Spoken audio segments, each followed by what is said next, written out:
Whistle Bordeaux भाई, Chennai super Kings. और शुरुआत में हमेशा इसलिए करता हूँ क्योंकि सीटियां ये बाकी लोगों की बजा देते हैं, बाकी टीमों की बजा देते हैं। 5 बार की भाई चैंपियन है। और इस बार आईपीएल की जो ऑक्शन है भाई बड़ी इंटरेस्टिंग होने वाली है। मिनी ऑक्शन क्यों होने वाली है? क्योंकि पर्स है इनका सेकंड हाईएस्ट। लेकिन जनता को भैया पहले ये बता दो वीडियो किस बारे में होने वाला है। वीडियो इनकी ऑक्शन स्ट्रेटेजी के बारे में ही है। मोस्टली हम प्लेइंग 11 की यहाँ पे बात करेंगे, बैकअप प्लेयर्स की हम नहीं बात करेंगे। अगर लोगों को रिक्वायरमेंट है कि पूरे स्क्वाड की वीडियो बनाओ तो वो एक सेपरेट वीडियो हो सकती है, बट आपको उसके लिए कमेंट करना पड़ेगा। करेक्ट है, बिल्कुल। अभी शुरू करते हैं।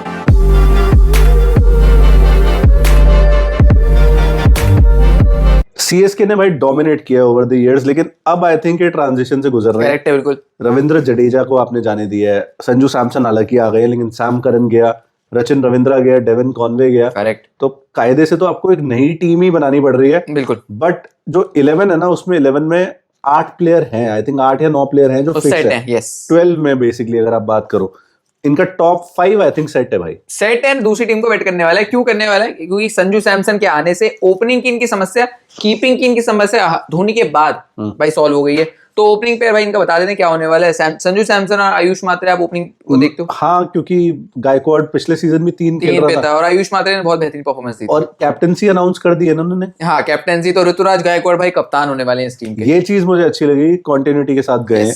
बाकी सबको पता है कि असल में कैप्टनसी कौन कर रहा है, सबको पता है।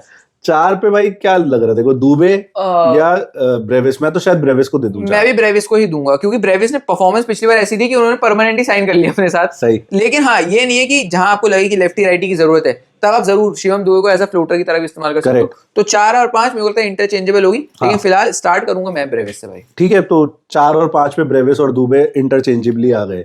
अब 6 और 7 का इन्हें भाई प्लेयर चाहिए, और इतना मेजर गैप भरना है ना रविंद्र जडेजा नाम का, वो नहीं कर पाएंगे। मैं ये मिनी ऑक्शन में मैं झूठा दिलासा किसी को नहीं दे सकता, आपको उस लेवल का प्लेयर मिल ही नहीं। करेक्ट, 100%। बट उससे पहले 6 पे एक प्लेयर चाहिए। इनके पास ऑलराउंडर्स कह रहा हूँ, फॉरेन स्लॉट जो है, एक तो ब्रेविस ले गया, नूर खेलेगा ही खेलेगा, बिल्कुल। और नेथन एलिस की फॉर्म देखते हुए नेथन एलिस भी खेलेगा ही खेलेगा। तभी पथिराना को आपने जाने देने का बोल्ड कॉल लिया है। एग्जैक्टली। तो आपके वो बचा एक ही फॉरेन स्लॉट। आई थिंक वो 6 या 7 नंबर पे यूज होगा। करेक्ट। अब इसमें देखो, कोई मैं निकालूंगा नए प्लेयर निकाल दिए, नहीं, ये गिवन 2-4 प्लेयर ही हैं।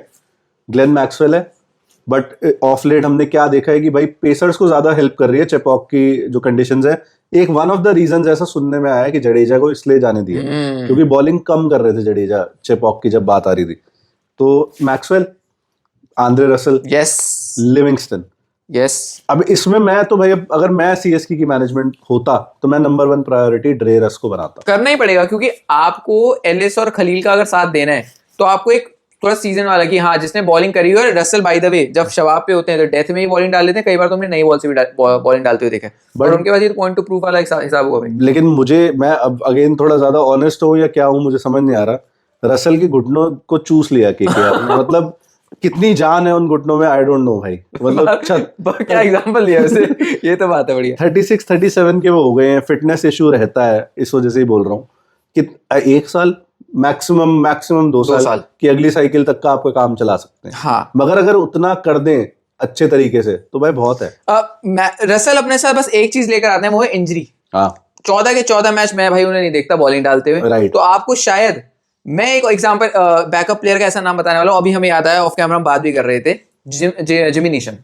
अगर आप उनको एक बैकअप तौर पे देख सकते हो, इवन मैं तो कहूँगा कई बार शायद आप रसल से आगे भी खिला दो। तो जिमी नीशम नाम का एक खिलाड़ी एक्चुअली में इस टीम के लिए बढ़िया साबित हो सकता है। स्टीवन फ्लेमिंग वहां पे बैठे हुए एग्जैक्टली, कीवीज को प्रेफर करते हैं।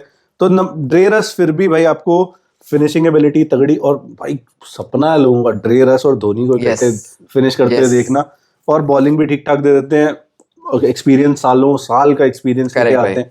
मैक्सवेल मुझे लगता है भाई 6 नंबर ना उसके लिए वैसे ही थोड़ा लेट है। इवन ड्रेरस तो शायद 7 पे भी खेल ले आप। हाँ, एग्री। लेकिन मैक्सवेल आई थिंक 5 ऑस्ट्रेलिया के लिए वो खेल लेता है, 7 पे भी खेल लेता है, बट जो उसका बेस्ट आता है भाई वो तो 5 पे ही आता है। मैं मानूंगा आपकी बात। तो मैं इसीलिए बोल रहा हूँ कि रसल एक्चुअली में मैक्सवेल को, अब भाई मैक्सवेल के लेवल के लिए वो अच्छी बात नहीं होगी अगर आप उनको बैकअप के तौर पे रखो। चेन्नई के पास पैसा है, शायद वो उनको बैकअप के तौर पे रख सकते हैं, लेकिन ओवरसीज स्लॉट भी उनको अपना देखना पड़ेगा। अच्छा, मैं एक चीज और एड्रेस कर दूं इससे पहले मैं भूल जाऊं। काफी लोग कह रहे कैम ग्रीन सीएसके के लिए, सीएसके के फैन से ही मैंने ये सुना। भाई कैसे हो सकता है कैम ग्रीन? पॉसिबल नहीं है। जो एक टीम आपसे 21 करोड़ रुपए ज्यादा लेके बैठी है। अगर इसमें बहुत ज्यादा ये भी डिपेंड करता है भाई कौन प्लेयर कब आता है, किसका नाम कब आता है ऑक्शन में। अगर ड्रेरस का पहले आ गया और सीएसके की प्रेफरेंस ही वही है तो उसी के पीछे जाएंगे। करेक्ट है। और ग्रीन मतलब क्या सॉल्व करेगा इनके लिए, ऊपर आप खिला ही नहीं सकते उसे, तो 6 पे खिलाना पड़ेगा। 6 पे खिलाना पड़ेगा। और भाई ग्रीन की भी बॉलिंग की समस्या तो आपकी रहेगी ना कि बेटर ऑप्शन देन ड्रेरस है वैसे। हाँ, सच में बेटर ऑप्शन है, लेकिन बस वो है कि बजट का एक इशू है। और मेरे को लगता है बॉलिंग का, फिटनेस का इशू कहीं ना कहीं दोनों का रहेगा। भाई ग्रीन तो फिट ही है यार बॉलिंग के लिहाज से भाई, कि 14 के 14 मैच लगातार 4 ओवर, तो वो थोड़ा मुश्किल हो सकता है। अभी मैं तो शायद ड्रेरस को ज्यादा चांस दूं बॉलिंग का, क्योंकि ड्रेरस को इंटरनेशनल क्रिकेट खेलता नहीं, ये बंदा एशेस भी खेल रहा है। हाँ, ये बंदा T20 वर्ल्ड कप भी खेलेगा। ड्रेरस को फ्री आएगा, जायज बात। साउथ अफ्रीका की लीग खेल लेगा, ज्यादा से ज्यादा IL T20 खेल लेगा। तो साउथ अफ्रीका से आपको याद है, मेरे को याद आया भाई कि डेविड मिलर का लोग कहीं कहते नाम, क्योंकि ऑलराउंडर हमें चाहिए, तो David Miller of course bowling नहीं कर सकते। हाँ। इसीलिए हम उनको कंसिडर नहीं कर रहे भाई टॉप 5 जो रिटेन्ड है उसमें सिर्फ शिवम दुबे बॉलिंग करता है। वो कितनी उससे करवाते हैं ये क्वेश्चन है, क्योंकि इंडिया के लिए तो वो करता है और अच्छी भी कर रहा है रिसेंटली, बट क्या धोनी ट्रस्ट करेंगे उन्हें, ये क्वेश्चन आ जाता है। तो इसलिए यहाँ पे ड्रेरस बेटर है। ग्रीन मिल जाए तो नथिंग लाइक इट। मुझे ग्रीन मिल रहा हो, मैं सीएसके का फैन हूं, मैं तो दोनों हाथों से ले लूं। करेक्ट है, बिल्कुल। बट मुझे लगता नहीं ग्रीन इधर आएगा। मेरे को भी लगता है ग्रीन पहली बार ऐसा हुआ है कि एक प्लेयर फिक्स है कि ये तो KKR ही जाएगा। बाकी देखो ऑक्शन में कुछ भी हो सकता है। तो ड्रेरस अभी के लिए, ग्रीन मुझे लगता है थोड़ा सपनों वाला सीन है, अभी पॉसिबल नहीं है। बिल्कुल भाई। 7 नंबर पे भाई, वैसे तो एक जमाने पे होता था कि भाई धोनी का होता था, या 6 पे होता था धोनी का। इन्होंने एक ही सीजन में, मुझे जो रियलाइज हो रहा है भाई, जडेजा और अश्विन दोनों खो दिए। और वो जो कमी है, वो जो गैप बनना, आपने बहुत अच्छा बोला। आप वो मुगालफत में जी लो कि हम भर लेंगे, भर नहीं पाओगे, क्योंकि क्वालिटी के खिलाड़ी, इस क्वालिटी के खिलाड़ी ऑप्शन में है ही नहीं। राइट। अब यहाँ पर आपको लोकल इंडियन टैलेंट ढूंढना पड़ेगा, वो भी थोड़ा रॉ। तनुष कोटियन भाई एक खिलाड़ी है जिन्होंने राजस्थान के लिए ओपनिंग करी थी। हाँ। इतना बढ़िया नहीं करा था, लेकिन नीचे आके स्पिन भी अच्छी करवाते हैं और हैंडी बैटिंग करते हैं। एक और नाम है भाई अथर्व ताइडे का। हाँ, SRH छोड़ा, जो तगड़े स्ट्राइक रेट से खेलता है और स्पिन बॉलिंग भी डालता है। हाँ, तो ये आप क्यों हम ये स्पिन और पेस में घुस रहे हैं यहाँ 6 और 7 पे, क्योंकि ट्रेडिशनली सीएसके खेलती ऐसी आई है। और इन्हें चाहिए, धोनी को वैसे ही पसंद है ज्यादा बॉलिंग ऑप्शन उनके पास अवेलेबल हो। तो ये दोनों प्लेयर भाई मुझे लगता है फिट बैठते हैं। करेक्ट है। अब आपको लग रहा हो भाई तनुष कोटियान या अथर्व ताइडे को हमें 7 पे नहीं खिलाना, आप 6 पे ट्राई कर सकते हो। अदरवाइज वैसे तो धोनी लेट ही आते हैं, बट अगर धोनी 7 पे आ जाए, चक्के चुक्के मारे, नथिंग लाइक इट। 8 पे ये बंदे आ जाए, सही बात, तो फिनिशिंग तो आपकी स्ट्रांग हो जाएगी, नो डाउट। करेक्ट। उसके बाद आपके फिक्स ही हैं प्लेयर्स जो है, नूर है, खलील है, एलिस है। तो अब हमें चाहिए एक स्पिनर बेसिकली, क्योंकि पेसर्स का अरेंजमेंट हमने ड्रेरस या ग्रीन आ जाता है तो हो गया। 3 पेसर हो गए, इनफ है भाई। बिल्कुल। और दुबे को मिला लो तो 4 हो गए, और 4 पेसर हो गए। कोई तो वेंकी अय्यर का भी नाम ले सकता भाई, वेंकी अय्यर को 6 पे थोड़ी खिलाओगे। नहीं, वो नहीं हो सकता। और एक और ऑप्शन मैं दे देता हूँ, इससे हम बातें बहुत करते हैं पहले, फिर हम भूल जाते हैं कई बार वीडियोस में। एक और ऑप्शन मुझे याद आया, हम पहले बात कर रहे थे उर्विल पटेल। उसने अच्छा करा है सीएसके के लिए, बट ऊपर। बट यहाँ पे ये है कि अगर आपको उर्विल पटेल पे ट्रस्ट करना है, एक बॉलिंग कम कर दो ऑप्शन, और कोटियान या अथर्व ताइडे वाले स्पॉट पे खिला। लेकिन वो मेरे को लगता है थोड़ा ना रिस्की हो जाएगा और आपके पास ऑप्शन कम हो जाएंगे, तो आप क्यों जाओगे? उर्विल पटेल ने हालांकि जो ऊपर पिछले सीजन काफी अच्छा करा था। हाँ। लेकिन मैं फिलहाल भाई इनको स्टार्टिंग 11 में नहीं देखता। शायद एक बैकअप हो, मात्रे का बैकअप में भी। तो हम आगे बढ़ते हैं। एक प्लेयर, अब इन्हें एक स्पिनर चाहिए भाई, क्योंकि अभी हम इसमें दिख रहा है सिर्फ नूर अहमद। करेक्ट है। या फिर कोटियान अगर ये लाते हैं, अभी तो इमेजिनरी है सारी बातचीत। तो स्पिनर जो मार्केट में अवेलेबल है इंडियन, काफी है। और एक बहुत बड़ा नाम मेरे दिमाग में आता है भाई, रवि बिश्नोई। भाई ग्रीन का सारा पैसा बचाकर आप यहाँ लगा दो। हाँ। और आपके बारे नहीं आ रहे हो जाएंगे। राइट। एक टीम है जो उनके पीछे भागेगी, SRH। इसके अलावा मेरे को लगता नहीं बाकी टीम इतना, शायद राजस्थान भागेगी, लेकिन मेरे को लगता है सारा अपना खाता जो खोल देगी, SRH तो खोल ही देगी। मेरे को लगता है चेन्नई को भी खोल देना चाहिए, क्योंकि एक तरफ भाई रवि बिश्नोई, एक तरफ नूर अहमद, भाई स्पिन टू विन वाला हिसाब है। एक लेफ्ट चाइना मैन और एक लेग स्पिनर राइट। आपका राइट आर्म तो मजा आ जाएगा। एक सीजन खराब होने से ना तो सीएसके खराब हुई, ना रवि बिश्नोई खराब हुआ, मेरा ये मानना है। करेक्ट है। हो सकता है मैच मेड इन हेवन हो और ये टीम दोबारा जो ये करती है 6ठी बार टाइटल जीते, टॉप 4 में तो मतलब होती है ना हर बार। सही बात है। तो अगर ये कर लेते हैं भाई, रवि बिश्नोई मुझे लगता है 10 से 15 करोड़ भी जा सकती है आराम से। उसकी बिड जो है, लेट से इन्हें नहीं मिला कोई और, मे बी SRH को ज्यादा चाहिए था, उन्होंने लगा दिए पैसे उस पर।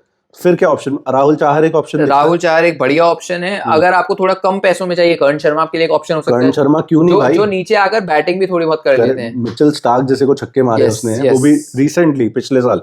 तो ये अच्छे ऑप्शन इनके पास, अच्छे ऑप्शन है। एक विकल्प बड़ा आ रहा है मेरे मन में, लेकिन हसरंगा। हसरंगा का ऑप्शन है, आदिल रशीद का एक ऑप्शन है, ईश तोड़ी का ऑप्शन है, लेकिन फिर उसके लिए आपको ड्रेरस नहीं खिलाओगे, हाँ, किसको नहीं खिलाओगे? करेक्ट, वो फिर आपका नूर अहमद का बैकअप के तौर पे रख सकते हो चाहो तो, हाँ। लेकिन लिमिटेड ओवरसीज स्लॉट के कारण हमें यहाँ रुकना पड़ रहा है। मुझे तो भाई जो ऑनेस्टली जो इनके 4 फॉरेन स्लॉट्स दिख रहे हैं उसमें सबसे पहला नाम जो बाहर हो सकता है वो एलएसी दिखता है, हाँ। क्योंकि नूर कहीं नहीं जा रहा, ब्रेविस कहीं नहीं जा रहा, हाँ। और इवन जो ड्रेरस या ग्रीन या मैक्सवेल जो भी लाएंगे वो भी प्रायोरिटी लेवल में ऊपर होंगे। तो एलएस भी वैसे तो बहुत अच्छी परफॉर्मेंस कर रहा है, उसकी जगह आप एक बैकअप सोच सकते हो। ऑल इंडियन अटैक के साथ में वो मुश्किल, क्योंकि अंशुल कंबोज भी है इनके पास, हाँ। लेकिन पता नहीं खिलाएं ना खिलाएं। अंशुल कंबोज वैसे तो वो 8 वाले स्पॉट पे या 7 वाले स्पॉट पे अंशुल भी फिट बैठ, क्योंकि बैटिंग वो भी कर लेते हैं। फिर उस केस में मैक्सवेल जैसे प्लेयर को टारगेट कर लो, रसल आपका हो, रसल छोड़ दो, तो अब वो तो देख सीएसके की मैनेजमेंट को देखना है। हमने जितने ऑप्शन हो सकते हैं सारे लाके रख दिए। अगर एलिस का भाई बैकअप देखना हो, वही घूम फिर आके जो नाम ऑक्शन में मिलेंगे, जेकब डफी है, मैट हेनरी है, ऑलरेडी आई थिंक सीएसके के लिए खेले हुए हैं, और भी है। पटिराना को शायद वापस भी ले ला सकते हैं, लेकिन फिर छोड़ा ही क्यों? सही बात, कम पैसों में लाने के लिए छोड़ा, और आई थिंक वो 13 से ज्यादा ही जाएगा। केकेआर जाएगी उसके पीछे। क्विटजिया के पीछे आप जा सकते हो, क्विटजिया ला सकते हो, अगर नोकिया भी ला सकते हो, नोकिया ला सकते हो। और तू मुझे एक बात बता भी रहा था कि इंडिया के T20 के लिए वो सिलेक्ट हुआ है, उनको बुलाया गया वापस। अगर वहां परफॉर्मेंस अच्छी आ गई, बिड पक्की है। तो ये सारे बॉलिंग ऑप्शन और तगड़े बॉलिंग ऑप्शंस अवेलेबल है। तो अगर हम रिवाइज कर लें, वैसे ज्यादा गैप्स हमें 11 में भरने नहीं थे। ड्रेरस/ग्रीन अगर पेस बॉलिंग ऑप्शन की बारी आई, अगर आपको स्पिनर चाहिए और आप अंशुल कंबोज को खिला रहे हो अपनी 11 में, तो फिर मैक्सवेल लिविंगस्टन में से बनता है। बिल्कुल। उसके अलावा भाई स्पिन बॉलिंग ऑप्शंस में आपके पास तनुष और भाई वो फंबल हो रहा है मेरे से, और अथर्व तायडे है। और उसके अलावा भाई स्पिनर प्राइमरी टारगेट इनका रवि बिश्नोई होना चाहिए। बिल्कुल। नहीं मिलता तो राहुल चाहर, हसरंगा वगैरह हम तो रेकमेंड नहीं करेंगे, सारा वो खराब हो जाएगा टीम। सही बात है। और श्रेयस गोपाल ऑलरेडी है, कर्ण शर्मा ले आओ या राहुल चाहर ले आओ। वैसे प्राइमरी टारगेट बिश्नोई होना चाहिए, क्योंकि यंग है, आपको काफी ज्यादा अगर अच्छा परफॉर्म करता है बहुत साल दे सकता है। बिल्कुल। लेकिन जैसा हमने शुरू में कहा कि भाई स्पिन जो बॉलिंग है वो रिसेंटली उतनी इफेक्टिव नहीं रही है चेपॉक पे जितनी पेस बॉलिंग हुई है। 2 स्पिनर तो इन एनी केस खेलेंगे चाहिए ही आपको। तो आई थिंक भाई इस वीडियो को यहीं पे करते हैं समाप्त। वीडियो आपको पसंद आई तो आपको ड्रिल पता है यार, हाइप करना आपको, चाहे यहाँ पर नए हो तो सब्सक्राइब कर दो चैनल को, इट्स फ्री भाई, कर दो। सही बात है। आई थिंक यहीं पे करते खत्म। Thank you so much for watching.